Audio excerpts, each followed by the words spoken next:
नमस्कार। कैसे हैं आप? ठीक है। कुछ साल पहले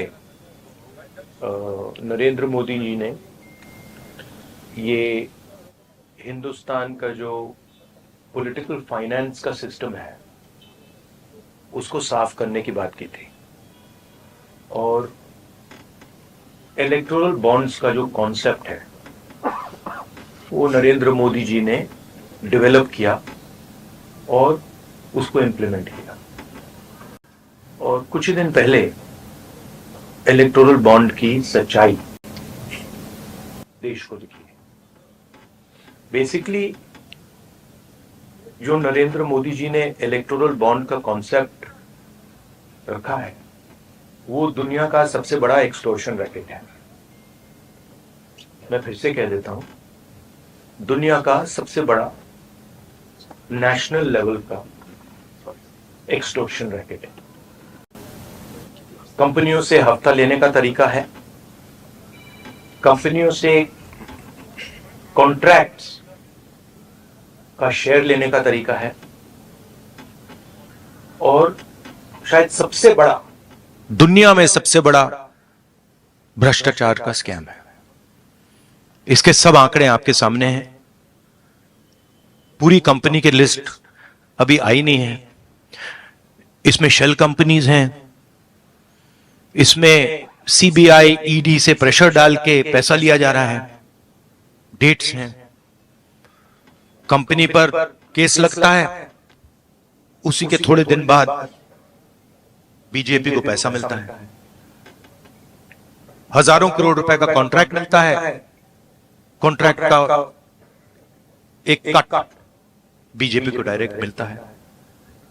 तो ये प्रधानमंत्री का कॉन्सेप्ट है और दुनिया में सबसे बड़ा भ्रष्टाचार का, करप्शन का उदाहरण है। अंग्रेजी में बोलूं या? Some years back, Prime Minister came up with a concept which he claimed was designed to clean Indian political finance. And at the heart of the concept was the idea of the electoral bond. The ability for corporates to give electoral bonds anonymously. Now it turns out that this is a way of extorting money from India's largest corporates.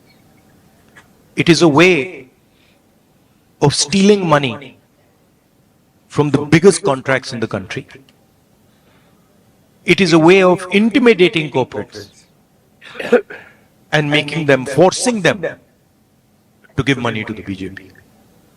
So it is the world's biggest corruption scam. It is the world's biggest extortion racket, and it is run by the Prime Minister of India. I don't really expect the Indian media to pick up this in a large way, because I know, from past experience, the type of things you focus on. But this is huge theft taking place right in front of everybody's eyes, and it has been orchestrated by the Indian Prime Minister. Now, if you have any questions, please. Yes, Archana. I'll come to you. Was the opposition has been demanding for this electoral something, and now it is out. And as we are seeing it, a 50% vote than opposition, whether it's the Congress party or the PMC. So now, what will be the further strategy? Look, the question is not whether it is 10%, 20%, 50% more. The question is that none of the opposition parties have access to contracts at the national level. None of the opposition parties are giving highway contracts, are giving defense contracts to these people. Okay? So, none of the opposition parties are controlling the CBI. None of the opposition parties are putting Pegasus on people's phones. None of the opposition parties are controlling the income tax department. None of the opposition parties are controlling the Extortion Directorate. These are all controlled directly by the BJP and by the Prime Minister of India. And what we are seeing is criminal extortion from corporate India. Every single corporate knows this. They are scared, they are pressured, but this is what is going on. The question here is not opposition. The question here is that months after a contract is given, the corporate is suddenly giving electoral bonds to the BJP. The question here is, immediately after CBI is filing a case, ED is filing a case, the corporate is giving money to the BJP. This is the issue here, right? And it is blatant, and it is run by the Prime Minister of India. Yes. Technically, by law, for extortion, you need a complaint. In a way, through electoral bonds, in Vivek got 5,000 crores, Congress also got around 14 million. So these are allegations. What is the logical conclusion? These are not allegations; these are facts. If you look at these companies, you will see that certain of these companies have never donated money to the BJP, have got an ED case on them, a CBI case on them, and then immediately they are giving money to the BJP. You will see that there are a large number of shell companies here, right, which are connected to other companies, which are giving money to the BJP. It's upfront, right? So don't try and create this idea of technicality. Okay, you please be an impartial journalist, and you see what is in front of you, and don't try and muddy the waters. Right? There's no question here of what do you mean what happens next? What happens next is this is the criminal act that has been imposed on the people of India. That's what happens next. An investigation of this act hopefully takes place. Right? The Supreme Court acts on this, and as important, maybe it's about time some of you start writing about it. Yeah. हाँ जी.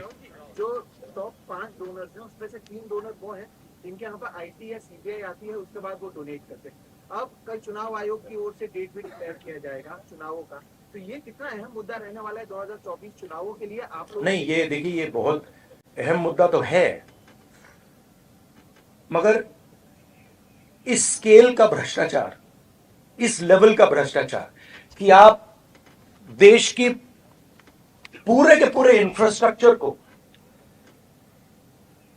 Corruption करने में लगा दो, CBI को, ED को, income tax department को, investigative सारी के सारी का रोल आप करप्शन बना दो. और आइडिया किसका है? आइडिया प्रधानमंत्री का है. प्रधानमंत्री ने स्वयं कहा कि इलेक्टोरल बॉन्ड्स से पॉलिटिकल फाइनेंस साफ होगा. तो मतलब ये इससे बड़ा भ्रष्टाचार तो हो ही नहीं सकता. और ये गडकरी जी ने नहीं कराया, ये नरेंद्र मोदी जी ने कराया है. सीधी सी बात है. हाँ अभिनव. एक minute. Abhinav. You're from the Hindu.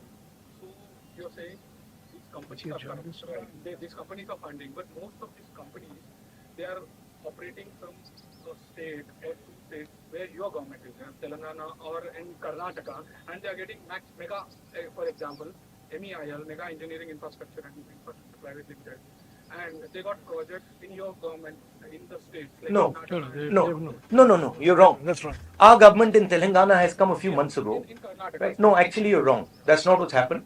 Again, we are not controlling the ED, we are not controlling the CBI, we are not controlling the income tax department, and there is no correlation between our contracts and between contracts and funding to us. Please take a good look at the dates of these things, and you will see that there is a correlation between these things and the BJP. हाँ अजीत. एक minute Ajit. मेरा सवाल भारत जोड़ो यात्रा से जुड़ा हुआ है. ये 5 साल 5 क्या है और 25 लाख के किसान. भैया हमारा फोकस आज ये भ्रष्टाचार पे है. कल नहीं. अच्छा, तो यात्रा कल खत्म होगा. ये जो चुनाव 2024 का है, ये आपके लिए डू एंड डाई का चुनाव क्या होगा और अगर कांग्रेस हारती है तो पहली बार होगा कि 15 साल के लिए कांग्रेस सत्ता से बाहर होगी। अगर आप आते देखिए, आप इसको डिस्ट्रैक्ट करने की कोशिश मत कीजिए, ठीक है? ये यात्रा के बारे में नहीं है, ये भ्रष्टाचार के बारे में है। आप लोग लगे रहते हो कि डिस्ट्रैक्ट करना है। रियलिटी ये है कि सबसे बड़ा भ्रष्टाचार हिंदुस्तान की हिस्ट्री में, हिंदुस्तान के पूरे इंस्टीट्यूशंस को लेकर नरेंद्र मोदी ने किया है, ठीक है? तो आप काइंडली इसको डिस्ट्रैक्ट करने की कोशिश मत कीजिए, बड़ा ऑब्वियस हो जाता है, सब लोगों को समझ आ जाता है। सर मैं एक पॉलिटिकल सवाल पूछ सकता हूँ? हाँ जी। सर इस तरह से महाराष्ट्र की जो पार्टियां हैं, शिवसेना है, राष्ट्रवादी है, और भी अलग अलग प्रदेश में पार्टियों को दो टुकड़ा किया जो महाअघाड़ी के साथ में है, उसका इफेक्ट कितना पड़ेगा? और नहीं, वो दो टुकड़े में वो जो किया उसका पैसा कहां से आया? यहीं से तो आया।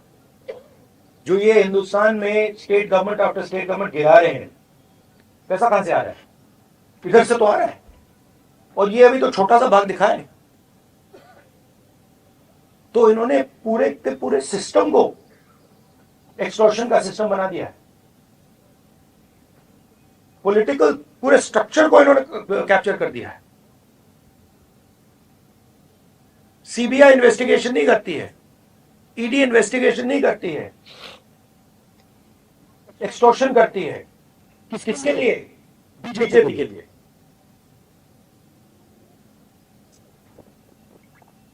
हाँ जी, एक मिनट हो गया, एक सवाल हो गया, यही है ना, हो गया कि ये जो पार्टीज को तोड़ा गया, कैमरा मत दीजिएगा, कैमरा के नीचे रखिएगा प्लीज, ये उसको ऑफ कर दीजिए, उसको ऑफ कर दीजिए। ये पार्टीज को जो तोड़ा गया उसको बीजेपी ने सेंट्रल लीडरशिप ने तोड़वाया।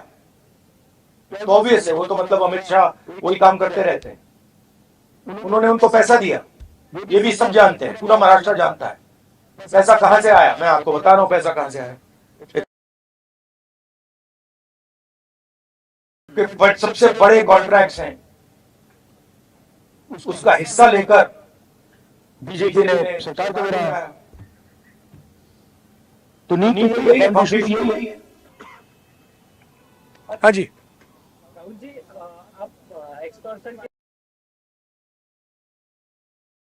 को लेकर, तो इस मुद्दे को लेकर आप सुप्रीम कोर्ट जाएंगे? जो भ्रष्टाचार हुआ है आपका मानना है, तो इसको इस मुद्दे नहीं, मेरा मानना मतलब आप पढ़ा इसके बारे में क्या? आपने अभी बोला तो आपने लिस्ट देखी हमको देखी, आप मीडिया में है ना? मुद्दे को लेकर आप जाएंगे क्या, ये पूछ रहा हूँ? नहीं, जाएंगे क्या, हम रेज करेंगे, मगर आपका भी काम बनता है ना। कहाँ कर रहे हो आप? तो ऐसे बोल रहे हो जैसे हुआ ही नहीं। तो मेरा कहना है, हाँ, सुप्रीम कोर्ट का रोल है, आपका रोल है। ये पूरा का पूरा जो हिंदुस्तान का इंस्टीट्यूशनल फ्रेमवर्क है, इसको बीजेपी ने कैप्चर कर रखा है। और पूरे सारे के सारे इंस्टीट्यूशंस इसी काम में लगे हुए हैं। ये एंटी नेशनल एक्टिविटी हो रही है, इससे बड़ी एंटी नेशनल एक्टिविटी हो ही नहीं सकती। और दुनिया में सबसे बड़े लेवल पे हो रही है, सबसे मतलब मैक्सिमम जैसे किया जा सकता है वैसे किया जा रहा है हिंदुस्तान में। बताया कि इलेक्ट्रल बॉन्ड जो है वो एक एक्सटॉर्शन का जरिया है, लेकिन वही इलेक्ट्रल बॉन्ड जो है कांग्रेस भी ले रही है, बाकी पार्टियां भी ले रही है। आप फिर से वही सवाल पूछ रहे हो। मैं आपको बता रहा हूं कि कांग्रेस पार्टी हिंदुस्तान की सरकार नहीं चलाती है। हाँ, क्या इलेक्ट्रल बॉन्ड नहीं लेंगी एकदम से, उसको अवैध बता दें? उस पर डिस्कशन हो सकता है, इंडिया गठबंधन में डिस्कशन हो सकता है, मगर पॉइंट ये है कि CBI, ED, income tax department का प्रयोग किया जा रहा है, कंपनीज को एक्सटॉर्ट किया जा रहा है, बड़े बड़े कॉन्ट्रैक्ट्स का शेयर लिया जा रहा है, कॉन्ट्रैक्ट देने से पहले इलेक्टोरल बॉन्ड्स दिए जा रहे हैं और फिर एकदम बाद कॉन्ट्रैक्ट दिया जा रहा है। शेल कंपनीज उसमें भरी हुई हैं और ये पूरा का पूरा जो ढांचा है प्रधानमंत्री ने क्रिएट किया है, इनका ब्रेन चाइल्ड है। इन्होंने कहा है कि भाई इलेक्टोरल बॉन्ड्स हिंदुस्तान की राजनीति को साफ कर देगा। नहीं हो गया, Abhinav please, no, we are doing one question, thank you. Ma'am, you've asked your question, please. Rahul ji आपकी यात्रा दूसरी बार महाराष्ट्र में आई।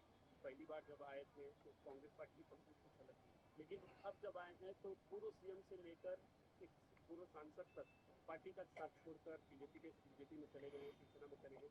क्या नहीं, देखिए, पार्टी का साथ छोड़ के नहीं गए हैं, पैसा देकर, सीबीआई को यूज कर ईडी को यूज कर उन पर दबाव डाल के इनको पार्टियों को तोड़ा गया है। कांग्रेस को नहीं तोड़ा गया है, कांग्रेस का कोई नहीं गया है, कांग्रेस एक बिल्कुल साफ खड़ी हुई है वहां पे। हाँ ठीक है, वो मिलिंद देवरा वो ठीक है, वो कोई बड़ी बात नहीं है। तो हमारी पार्टी इंटैक्ट है। जरूर अशोक चौहान गए, मिलिंद देवरा गए, और हमारी पार्टी इंटैक्ट है। शिवसेना को ये एनसीपी को पैसे से तोड़ा गया है। कैसे तोड़ा गया है आज मैं आपको बता रहा हूं। हाँ जी, न्यूज तक से रेडी। और चुनाव में यहाँ पे कांग्रेस पार्टी और हमारा जो गठबंधन है रिकॉर्ड मत से जीतने वाला है। हाँ जी, अमेठी से जुड़ा हुआ सवाल है। हमने पूरी यात्रा कवर की है और जब हम अमेठी पहुंचे तो जनता के बीच बहुत ज्यादा डिमांड ये थी कि राहुल गांधी जो है वो चुनाव लड़े अमेठी से। तो क्या ऐसा होता हुआ दिखाई देगा? ये तो हमारी सीसी है, खारगे जी है, वो ऑर्डर देंगे, मैं करूंगा जो भी उनकी राय है। मैं कांग्रेस पार्टी का सिपाही हूं, जो ऑर्डर मिलेगा करूंगा। हाँ, लास्ट क्वेश्चन। हाँ, ये सारे इलेक्ट्रल बॉन्ड में इतनी कंपनी लिस्टेड है, उसमें से आपको जिसने फंडिंग किया है उनके भी नाम सामने आएंगे। तो आगे चलकर ऐसा होगा क्या कि आपको जिसने फंडिंग किया है उनको भी सीबीआई और ईडी से फिर से टारगेट किया जाएगा? हो सकता है। सीबीआई और ईडी जैसी चीज नहीं है, वो बीजेपी का औजार है, वो बीजेपी के कंट्रोल में है। हिंदुस्तान में जो हमारे इंस्टीट्यूशंस हुआ करते थे वो आज इंस्टीट्यूशंस हिंदुस्तान के नहीं है। चाहे वो इलेक्शन कमीशन हो, चाहे वो सीबीआई हो, ईडी हो, ये सब हो, ये अब बीजेपी और आरएसएस के हथियार हैं। ये हिंदुस्तान के इंस्टीट्यूशंस नहीं रहे, इसीलिए ये जो हो रहा है ये हो पा रहा है। अगर ये इंस्टीट्यूशंस अपना काम करते, अगर सीबीआई अपना काम करती, ईडी अपना काम करती, तो ये नहीं होता। तो उनको ये भी सोचना चाहिए, ये जो सब कर रहे हैं, कि किसी ना किसी दिन बीजेपी की सरकार बदलेगी और फिर कार्रवाई होगी, और ऐसी कार्रवाई होगी कि मैं गारंटी कर रहा हूं ये फिर से कभी नहीं होगा। तो उनको भी सोचना चाहिए। Thank you.